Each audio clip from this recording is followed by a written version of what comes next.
गुरु प्यारी साथ संगत, बहुत सुंदर समय है, बहुत सुंदर दृश्य है। आज आप सबको इस तरीके से एक साथ मिल बैठ करके बहुत सारी विपत्तियों के, बहुत सारी परेशानियों के बाद भी इस तरीके से अपना समय उस प्रभु की याद में निकालते हुए देख करके बड़ी खुशी का, बड़े आनंद का अनुभव हो रहा है। अभी आप कहीं और जाएं, संसार में किसी और जगह देखें, इस तरह की जो अभी स्थिति है, माहौल है, गर्मी का जो प्रकोप है, आपको जल्दी कोई बाहर किसी जगह जाते हुए दिखाई नहीं देगा। पर आप बहुत सारी परेशानियां भूल करके संतों महापुरुषों की याद, उनकी शिक्षाओं से जुड़ने के लिए अपने जीवन में समय निकालते हैं। ये बहुत भाग्य का, बहुत ही विशेष उस प्रभु की कृपा से संभव हुआ है। जब जब हमें संतों के सानिध्य में जाने का मौका मिले तो वो समय, वो घड़ी, वो महापुरुषों का साथ हमारे जीवन में बहुत सारे ऐसे गुप्त भेद, ऐसे रहस्य देने के लिए आता है जिससे जीवन का निर्माण हो। हुजूर कहा करते थे, दुनिया बड़ी भूल में है, उसे लगता है दुनिया चमत्कार से प्रभु प्राप्ति कराती है, और लोग चमत्कार की आशा में, चक्काचौंध में, जहां ऐसी तमाम बातें होती हैं वहां पर दौड़ दौड़ करके सिर्फ बाहरी रूप से, सिर्फ चमत्कारिक रूप से अपने जीवन में अच्छा पा लेना चाहते हैं।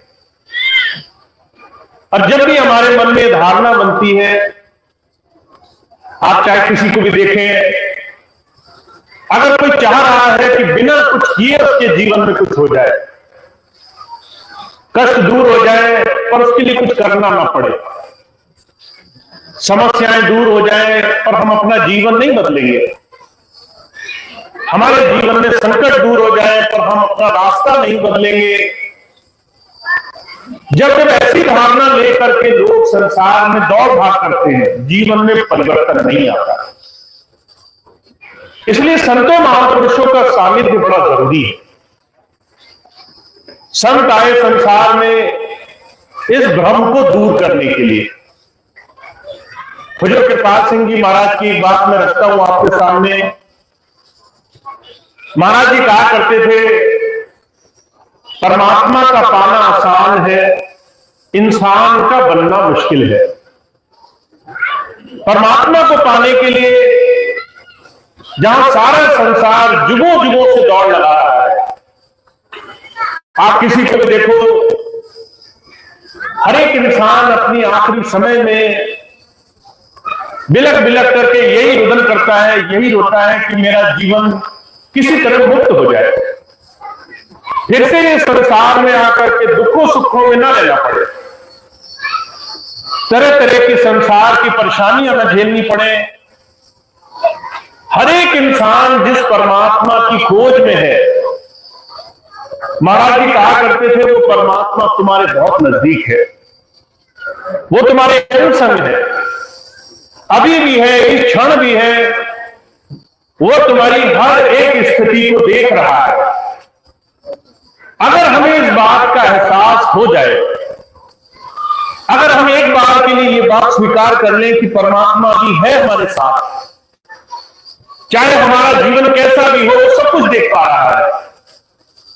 अगर हमारे अंदर निंदा चुगली है, अगर हमारे अंदर दूसरों के लिए द्वेष है, प्रतिस्पर्धा है, एक होड़ है कि हम कैसे लोगों से आगे बढ़ते रहे, तरह तरह के हमारे अंदर की व्याधियां, परेशानियां, वो ये सब कुछ देख पा रहा है, तो आपको इस बात का एहसास होगा परमात्मा को पाने के रास्ते की रुकावट, उससे जुड़ने की अड़चन क्या है हमारे जीवन में। जब महापुरुष आए, जब हुजूर आए, तो उन्होंने इस बात पर थोड़ा हमें जोर दिया है। मनुष्य को मनुष्य बनना होगा, इंसान को इंसानियत क्या है इस बात को समझना होगा। अगर हम चाहते हैं हमारा जीवन सफल हो, तो हमारा जीवन कैसे गुजरे, कैसे हम अपने जीवन को जिए। और हमारे स्वामी जी महाराज ने इसको 3 आयाम में बांटा है। आपके जीवन में अगर आपको ऐसे किसी महापुरुष का सानिध्य मिल जाए, तो आपको संकल्प लेना होगा, इस बात का संकल्प लेना होगा कि आप अपने जीवन को कैसे बदलते हो, अपने अंदर की बुराइयों को आप धीरे धीरे कैसे बदल करके अच्छाइयों की तरफ जीवन जीने के लिए आगे बढ़ते हो। मुझे बड़ी अच्छी तरह से याद है, स्वामी जी अक्सर एक उदाहरण अपने जीवन का सुनाया करते थे। शुरू में शामली एक जगह है मुजफ्फरनगर के पास, वहां स्वामी जी का आश्रम। वहां जब स्वामी जी सत्संग करने जाते तो दूर दूर से लोग आया करते थे। एक चौधरी साहब आए। उन दिनों स्वामी जी ने जब सत्संग किया तो स्वामी जी कहने लगे कि जो भी सत्संग से कुछ लाभ लेना चाहता है, उसे जीवन में से बुराइयां निकालनी होंगी। जब ये बात स्वामी जी नाम देने से पहले कहने लगे कि चौधरी साहब, आज से जो गलत काम करते थे वो मत करना, तो चौधरी साहब ने ये बात सुनी और सुनते ही उन्हें बड़ा धक्का लगा कि मैं कौन सा गलत काम करता हूं। अगर मैं अभी आपसे कहूं, कोई दूसरा अमुक आदमी आपसे कहे कि भाई साहब गलती मत किया करो, तो सबसे पहला विचार आता है हम कौन सा गलती करते हैं, हम में तो बुराई है ही नहीं, हम सारे अच्छे काम करते हैं। चौधरी साहब ने यही बात स्वामी जी से कह दी कि स्वामी जी आप कहते तो हो कि गलत काम मत करना, तो मैं तो गलत काम करता ही नहीं, सारे अच्छे काम होते हैं मुझसे। अब चौधरी साहब गुमान में थे। स्वामी जी कहने लगे अच्छा ऐसा करना, यहां से जब घर जाओ तो अपने ऊपर नजर रखना, थोड़ा अपनी पड़ताल करना, थोड़ा अपनी मन पे, अपने वचन पर, अपने काम जो कर रहे हो उस पर थोड़ी नजर रखना। अगर कोई गलत काम होता हुआ पाओ, कोई गलत विचार मन में आता हुआ पाओ, जबान से किसी के लिए गलत कहता हुआ पाओ, तो एक कंकड़ उठा करके रख लेना। जब अगले महीने आना तो मुझे बताना तुम्हारे अंदर कितने विकार तुम्हें दिखाई दिए। दूसरे तरह से कहें कितने कंकड़ इकट्ठे कर लिए तुमने। अब चौधरी साहब सोचने लगे ये तो व्यर्थ की बात है, मेरे अंदर क्या बुराई निकलेगी। सत्संग खत्म हुआ, सत्संग से जैसे ही बाहर निकले तो मन ने अपना कर्तव्य जारी किया। जैसे ही सत्संग से बाहर निकले उनके मन में तरह तरह के विचार आने लगे। आपने ये चीज महसूस की होगी, अगर आपको कह दिया जाए गलत चीज पर ध्यान नहीं देना, तो सबसे पहले गलत चीज की तरफ ख्याल जाता है। अगर आपसे कह दिया जाए ये काम मत करना, तो मन में एक खुरपात शुरू हो जाती है, आखिर मुझे क्यों मना किया ये काम करने से। आप वही काम करने सबसे पहले पहुंच जाते हो। अब चौधरी साहब से स्वामी जी ने कहा गलत मत करना, पर जैसे ही सत्संग से निकले, मन से कहो, वचन से कहो, ऐसे ऐसे विचार मन में आने लगे। चौधरी साहब एक क्षण भी अपने विचार नहीं रोक पाए।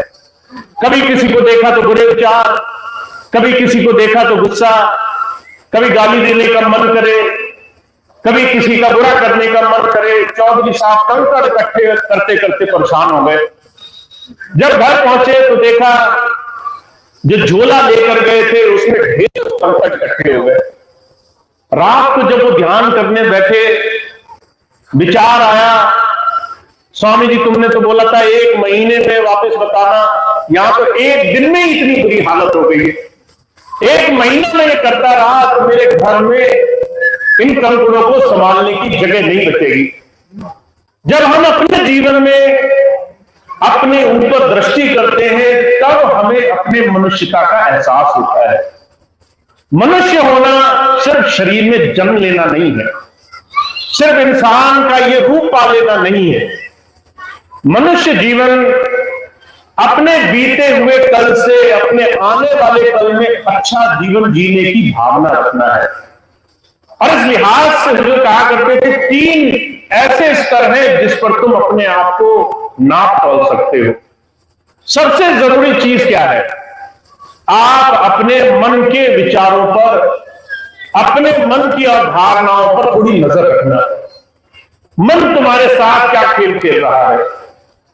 और जो कहा करते थे, अगर आपको ये बात समझ में आ जाए, मन जिन चिंताओं में, जिन इच्छाओं में, जिन वासनाओं में, जिन संसार की बड़ी बड़ी उपलब्धियों में लगा हुआ है, इनमें से 99% चीजें ऐसी हैं जिनका तुम्हारे असली जीवन से कोई लेना देना नहीं है।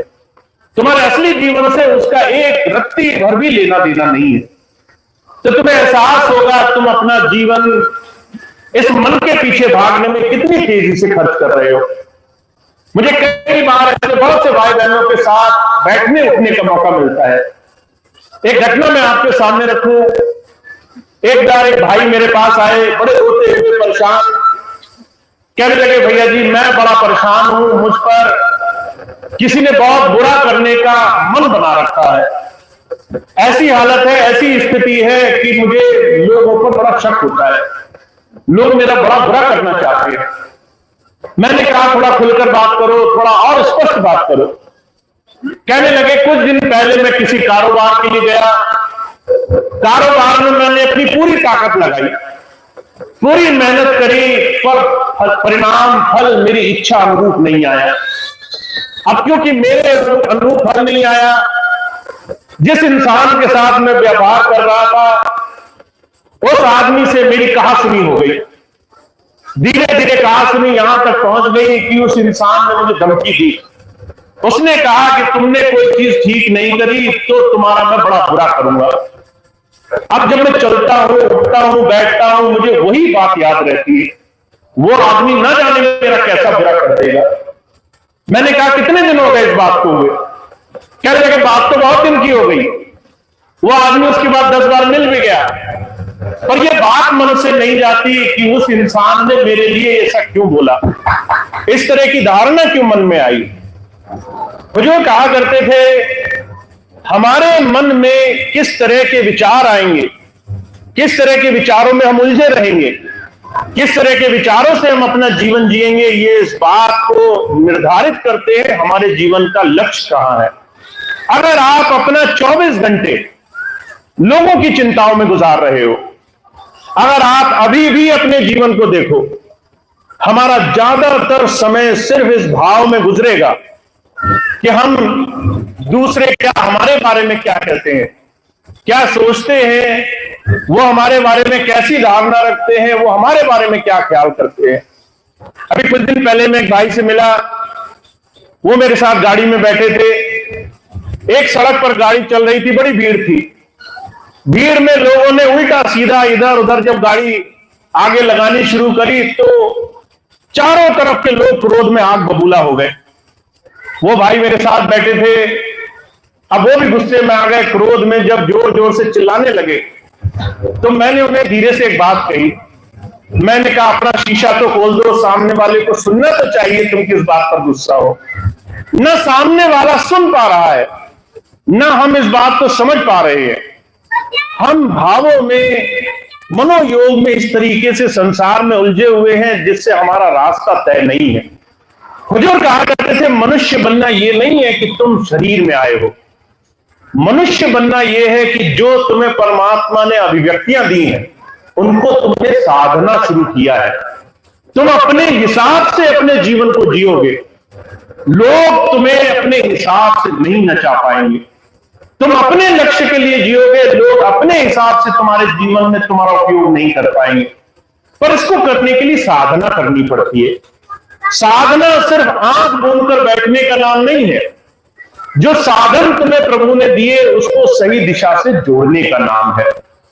महात्मा बुद्ध के जीवन की घटना मैं आपके सामने रखूं। महात्मा बुद्ध राजसी परिवार में उनका जन्म हुआ। उनको बड़ी लगन लगी, मैं जानना चाहता हूं इस संसार को बनाने वाला कौन है। पर गुरु नहीं मिला। उन्होंने ऐसे ही नाहक बाहर खोजना शुरू किया। किसी ने बताया जो है भिक्षुक बनो, जब तक तुम्हारा मान अभिमान नहीं जाएगा तब तक तुम उस प्रभु को नहीं पा सकते। राजघराने से थे, भिक्षुक बन गए, साधु का वेश धर लिया, दर दर जाया करते थे, लोगों से भिक्षा मांगा करते थे कि मुझे भिक्षा दो। अब उनके गांव कस्बे के लोग जान गए ये तो राजा का लड़का है। भिक्षा देने की बजाय उन्हें घर में रखना, बुलाना, तरह तरह से आओ भगत सत्कार करना। बुद्ध समझ गए यहां मेरी दाल नहीं गलेगी, यहां लोग मुझे मेरी साधन में लगने नहीं देंगे। उन्होंने वो गांव कस्बा छोड़ दिया, दूर निकल गए। जब वहां भी लोग पहचानने लगे और दूर निकल गए। धीरे धीरे उन्होंने ये महसूस किया जितना ज्यादा वो लोगों के हिसाब से जीवन जी रहे हैं उतना ज्यादा उनकी साधना मुश्किल है। और धीरे धीरे एक स्थिति ऐसी आई, उन्होंने अपने जीवन में ये बात समझ ली कि मेरी लड़ाई संसार से नहीं, मेरी लड़ाई अपने आप से है। मेरा जो सबसे बड़ा शत्रु है वो मेरा अपना मन है। मुझे अगर संसार में सही दिशा में कोई नहीं लगाने देना चाहता है तो वो हमारा ये रमा हुआ संसार में उलझा हुआ मन है।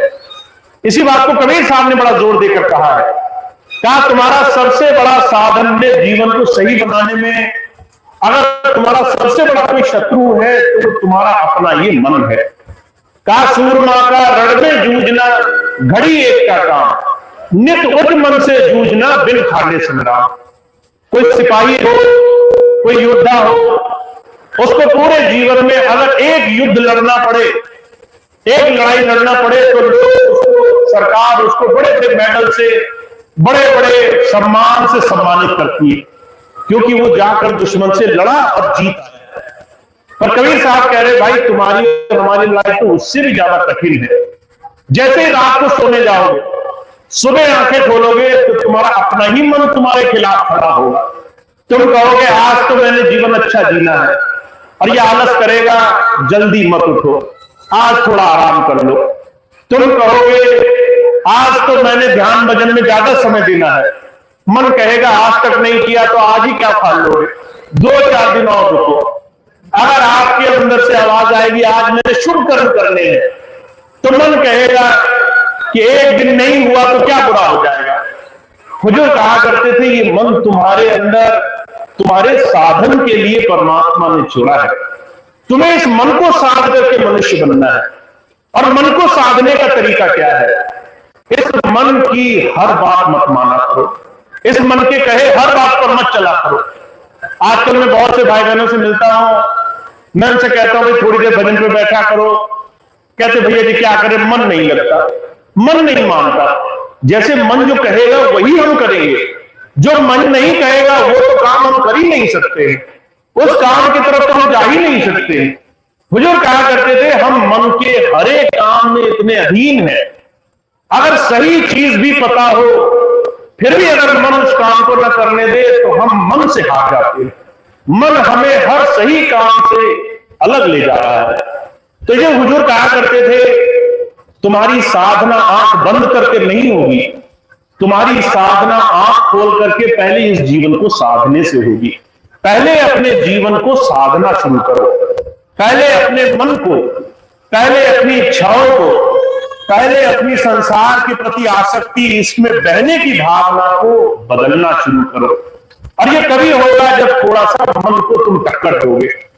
मुझे फरमाया करते थे सुकरात एक बहुत बड़े दार्शनिक हुए, वो कहा करते थे मछली अगर जल के बहाव के साथ बहे तो उस मछली को मरा हुआ माना जाता है। मछली अगर जिंदा है तो इसका प्रमाण क्या है?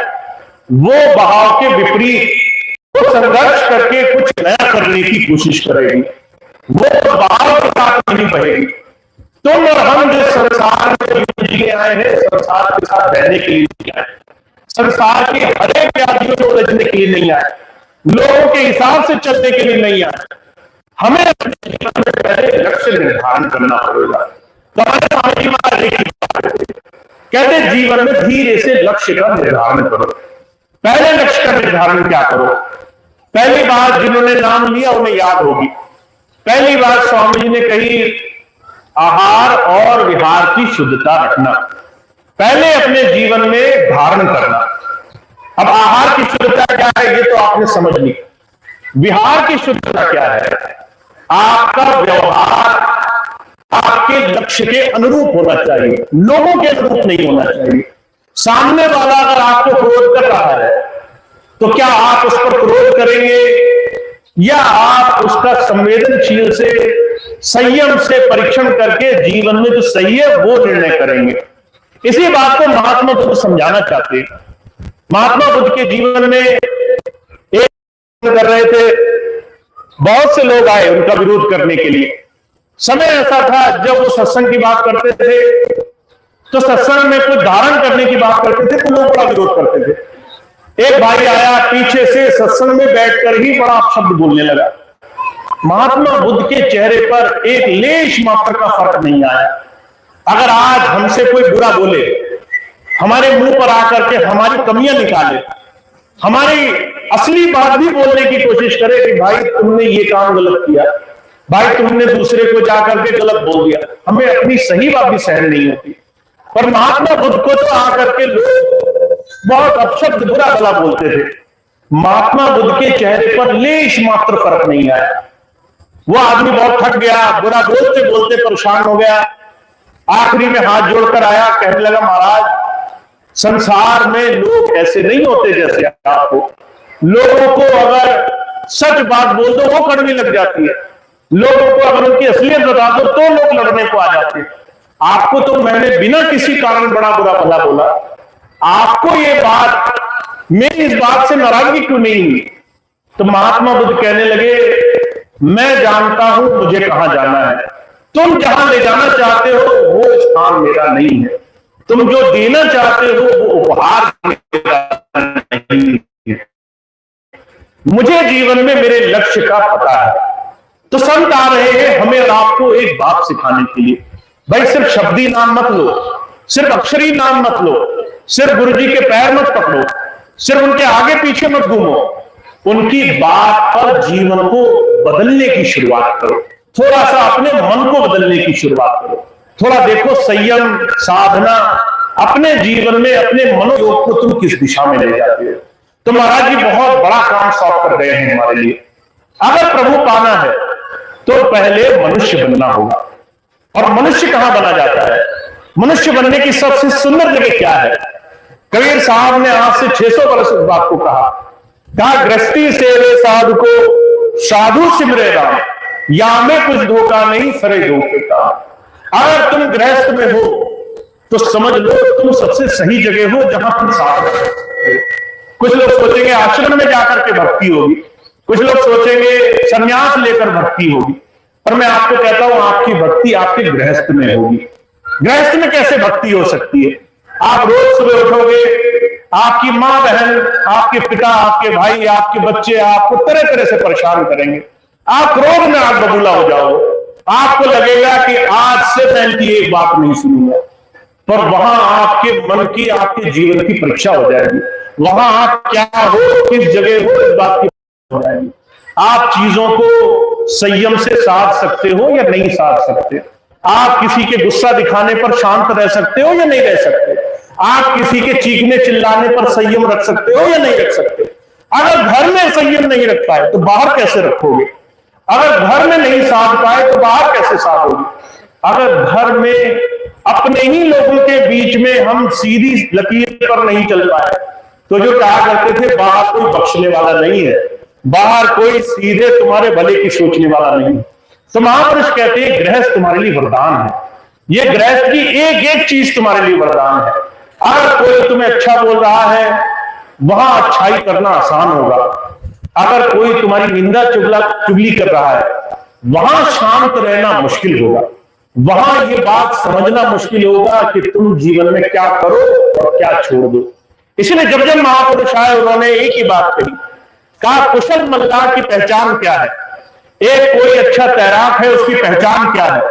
वो गहरे पानी में अपनी तैराकी का परीक्षण करे। एक कुशल मल्लाह नाव चलाने वाला, उसकी पहचान क्या है? वो खड़ी नाव में अगर चप्पू मारे, ये उसकी पहचान नहीं है। वो तूफानों से अपनी नाव पार करके ले जाए, ये उसकी पहचान है। तो जो कहते हैं हमारे और आपके जीवन में बहुत बड़ा काम हमें प्रभु ने सौंपा है, मनुष्य बनने का। मनुष्य बनने के लिए जीवन में पहले अपने ऊपर नजर रखनी पड़ेगी। इसलिए स्वामी जी महाराज एक ही बात कहते हैं अगर जीवन में कुछ बनना है, सबसे पहले थोड़े से स्वार्थी बन जाओ। पहले स्वार्थ करके अपने जीवन को सुधारने के लिए जीवन में कदम रखो। पहले अपनी खामियों पर नजर रखो, देखो कहां तुमसे गलती हो रही है, कैसे तुम उसे सुधार सकते हो। चाहे वो खान पीन से जुड़ी बात हो, चाहे तुम्हारे मन विचार शक्ति से जुड़ी हुई बात हो। और जो कहा करते थे, ये बात हमेशा ध्यान रखना, तुम कभी भी उस मालिक से कुछ छुपा नहीं पाओगे। कई बार मैं बहुत से भाई बहनों को कहता हूं, भाई रोज थोड़ी देर हर रोज बिना संकोच की थोड़ा समय निकाला करो, ध्यान के लिए निकाला करो, अपनी साधना के लिए निकाला करो। लोग सामने अपनी हामी भर जाते हैं, कई बार हाथ उठा करके जयकारा लगा जाते हैं, कहते आज से ही करेंगे। वो सोचते हैं घर जाएंगे, कौन सा भैया जी देख लेंगे, कौन सा स्वामी जी देख लेंगे, घर तो वही हमने करना है जो हमारी मर्जी आएगी, वहां कौन वो देख लेगा।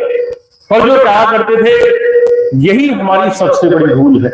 हम उस परमात्मा को नजरबंद चाहते हैं, हम उसको हाजिर नाजिर नहीं मानते, हम उसको सर्वत्र नहीं मानते, हम उसको हर जगह हर घड़ी हम पर वो हमारी हर एक चीज देख रहा है, इस बात को हम नहीं मानते। तो जिस दिन आप ये बात मान जाओगे कि वो हमारा मालिक हमें हर जगह देख रहा है, जहां हम एकांत में हैं वहां भी उसकी नजर है हम पर, जहां हम लोगों के बीच में है वहां भी नजर है, जहां सत्संग में है वहां भी नजर है, और जहां विरोधियों के बुरी लोगों के बीच में है वहां भी नजर है।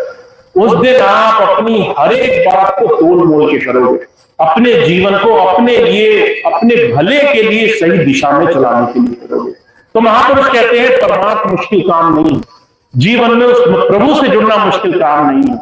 सिर्फ अगर मुश्किल है तो अपने ऊपर अंकुश लगाना, अपने आप को सुधारना, अपने जीवन में अपने लिए किसी बदलाव को लाना।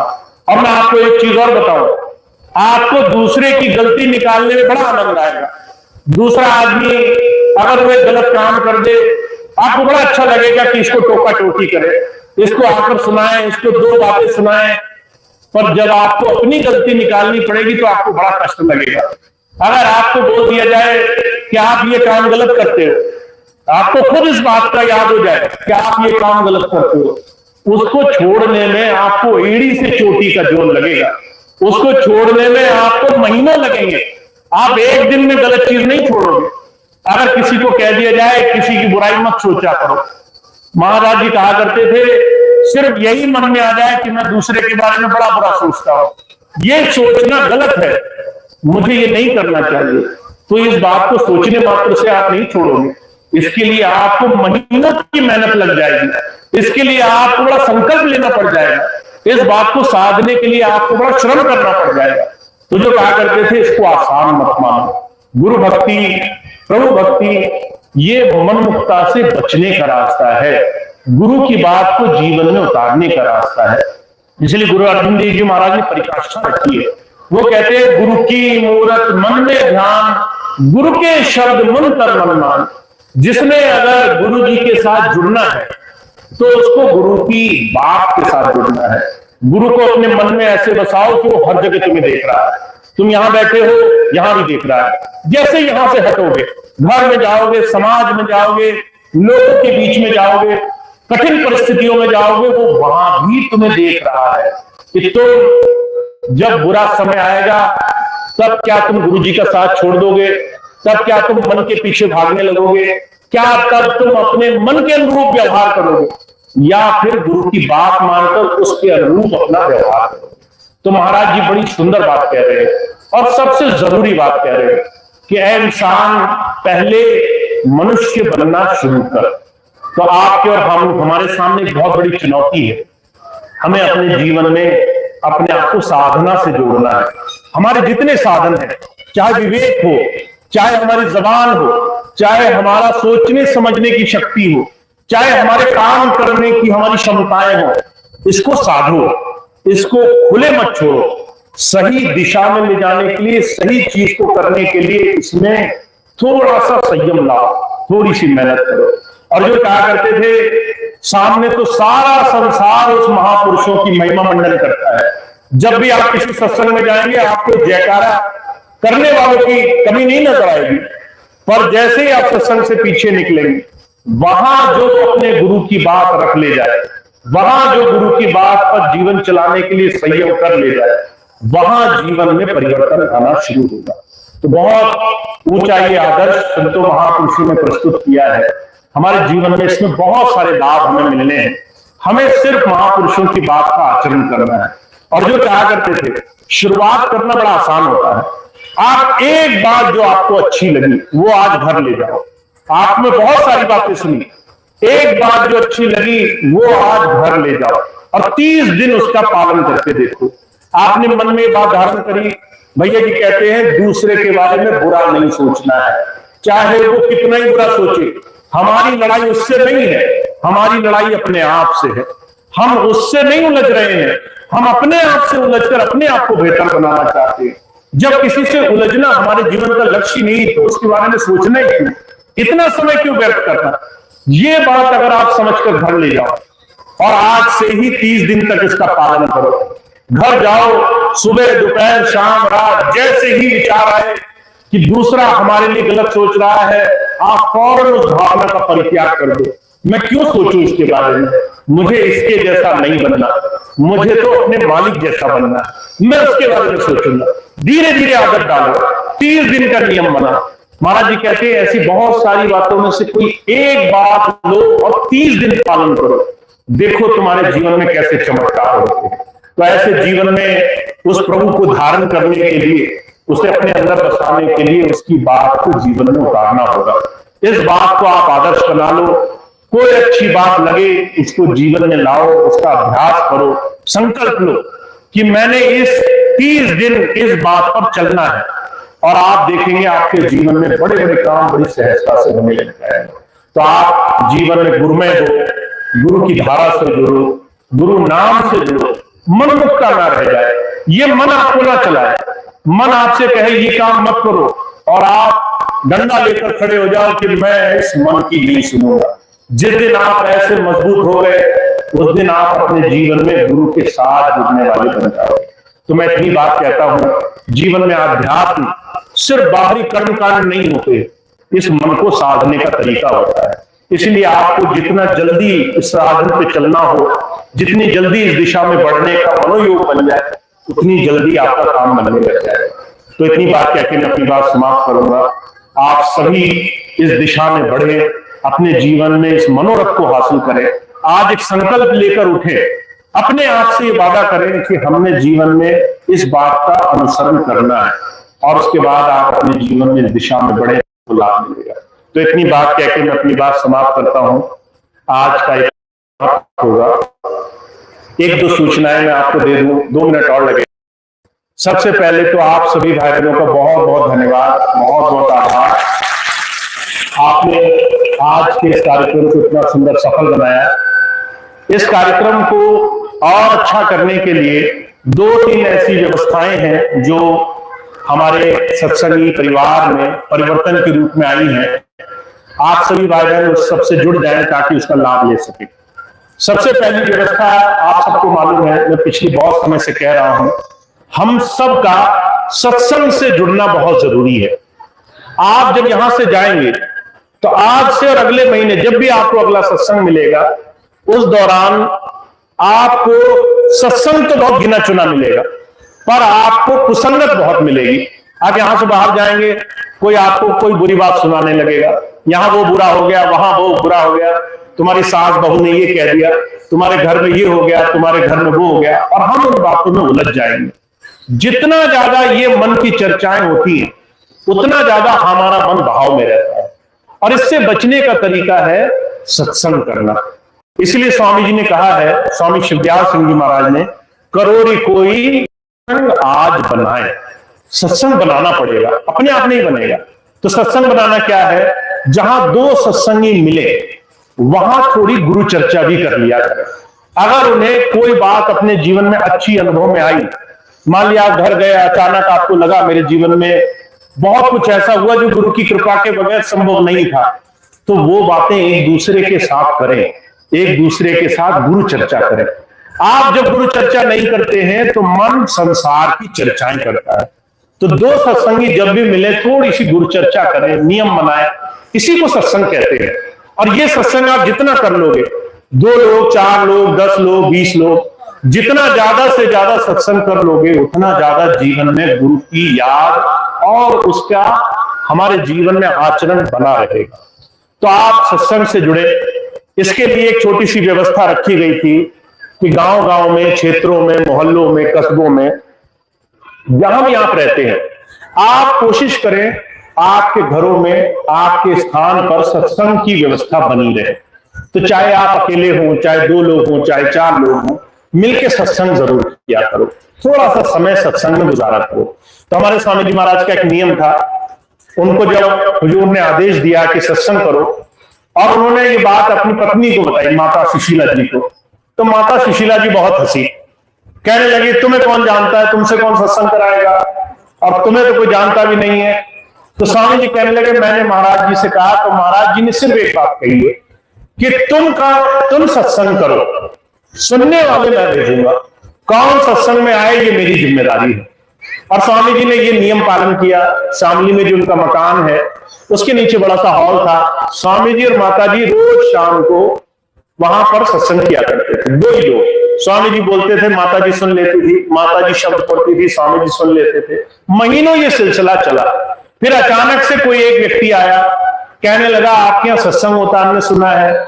स्वामी जी कहने लगे होता है। वो तीसरा व्यक्ति इसमें बढ़ गया। फिर धीरे से 3 से 30 हो गए, 30 से 300 हो गए, धीरे धीरे 3000 हो गए, 3 लाख हो गए। और इतनी संगत स्वामी जी की, महाराज जी की कृपा से वहां बढ़ी।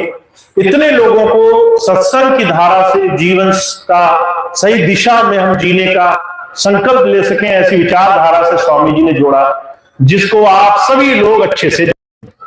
सत्संग का सबसे बड़ा एक ही प्रावधान है, आपके अंदर से अच्छाई निकलनी चाहिए, सामने वाले को भेजना प्रभु का काम है।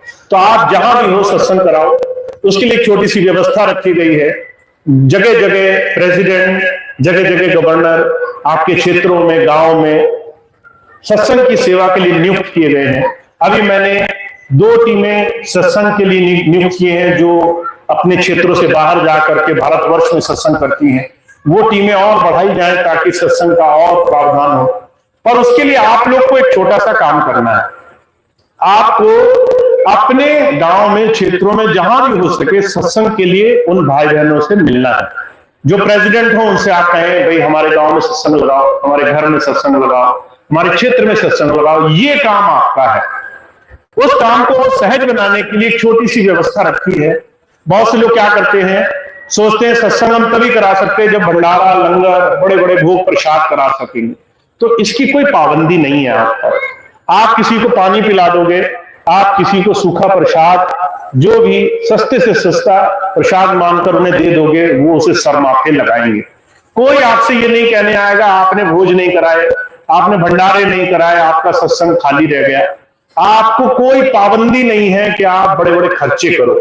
आप सत्संग बिना ये खर्चों की चिंता किए सहज भाव से करो। उसके लिए एक व्यवस्था मैंने और रखी है।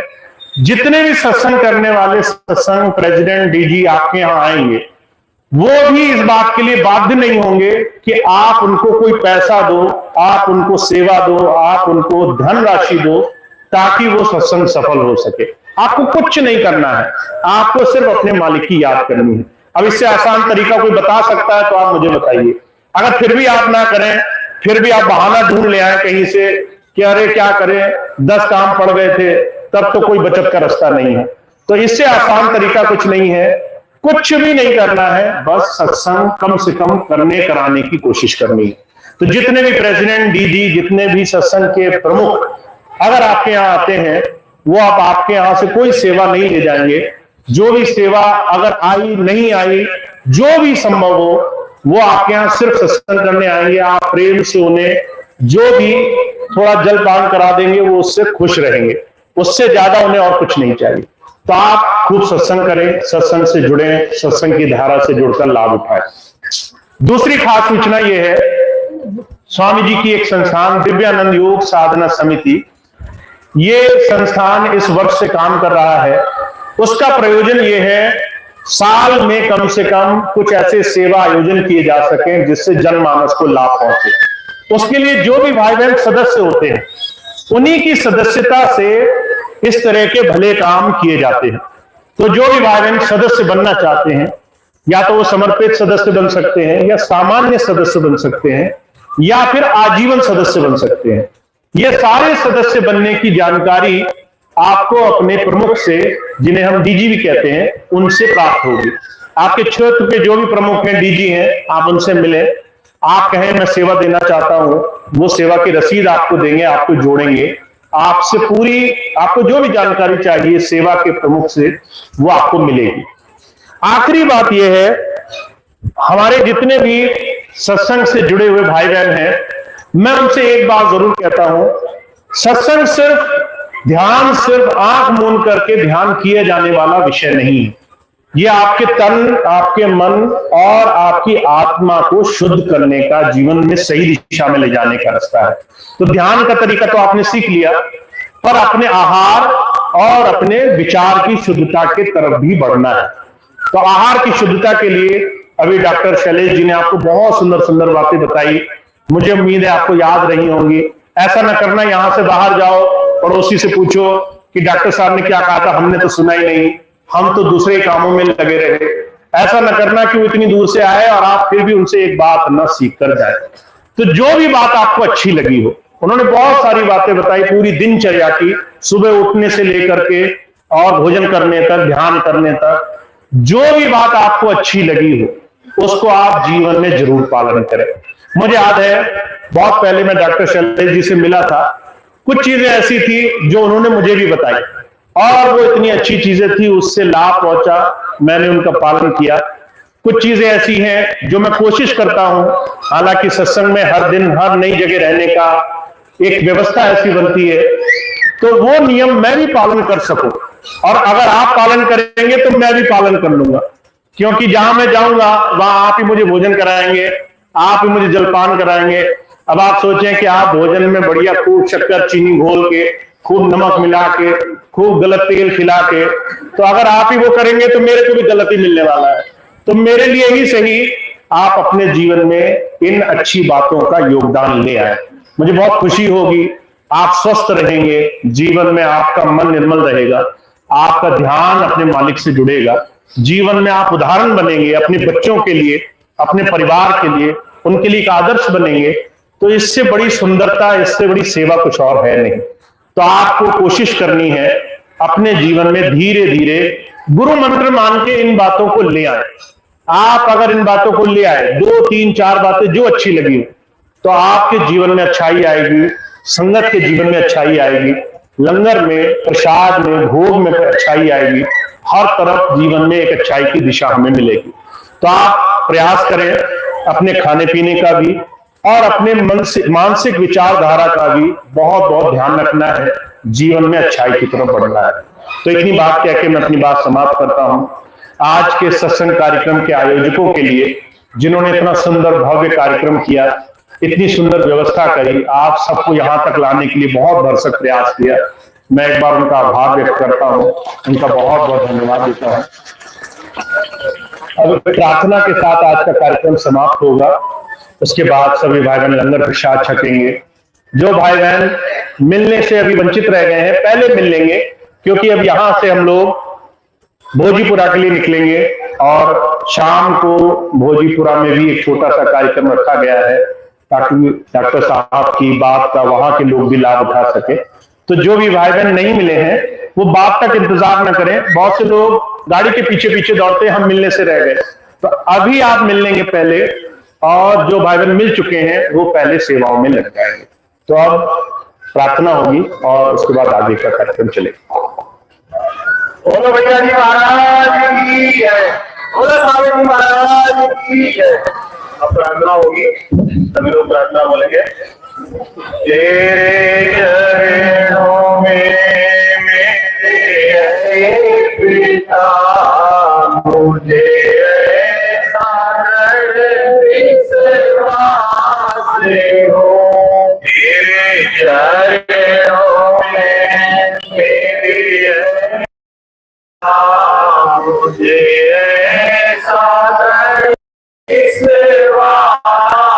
से हो कि मन मेरे सदा आसरा तेरी दया में हरि की आस हो कि मन में मेरे सदा आसरा तेरी दया में हरि की आस हो जय आई कभी तो की गजाया पाप करने हो